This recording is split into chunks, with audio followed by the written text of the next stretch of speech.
अस्सलाम वालेकुम रहमतुल्लाहि व बरकातुहू। मैं नात गो शायद अली तबस्सम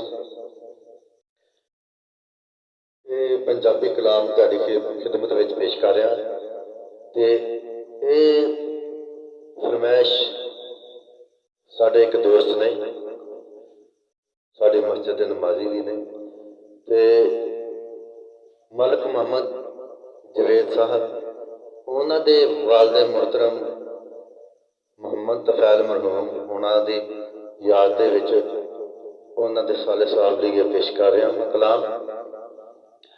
तो कलाम गौर दे नाल सुनना, ताज़ा कलाम है। गल करना मां आर ते पार दी, गल करना मैं आर ते पार दी, गल करना मां आर ते पार दी, आर दुनियादारी ते पार आखरते, आर दुनियादारी ते पार आखरते, कर लै तौबा अपने रब तो डर गल हजार दी। गल करना वा आर ते पार दी, आर दुनियादारी ते पार आखरते, कर लै तौबा अपने रब तो डर गल हजार दी। रब सच्चा है कायनात सब बनाने वाला, रब सच्चा है कायनात सब बनाने वाला, 70 मावां तो वध प्यार करदा, गल है ओदे प्यार दी। रिज़क दे के वो मंगदा नहीं, रिज़क दे के वो मंगदा नहीं, रहीम करीम है। रिज़क दे के वो मंगदा नहीं, रहीम करीम है।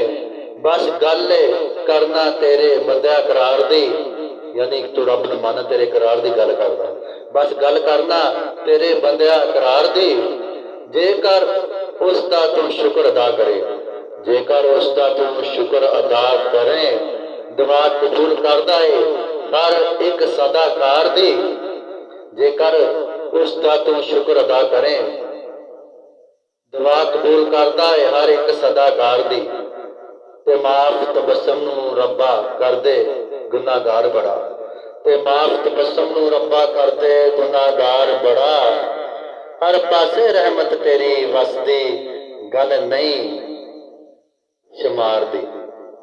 रब्बा तेरियां ते शुमार चाहुंदा ही नहीं, तेरी रहमत बेशुमार है।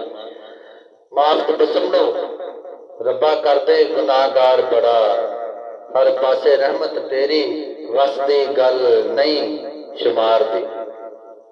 दोस्तों वीडियो अच्छी लगे तो लाइक कर देना, ते आइंदा वीडियो तक वास्ते जा चाहांगा। अपना ख्याल रखना। अस्सलाम वालेकुम।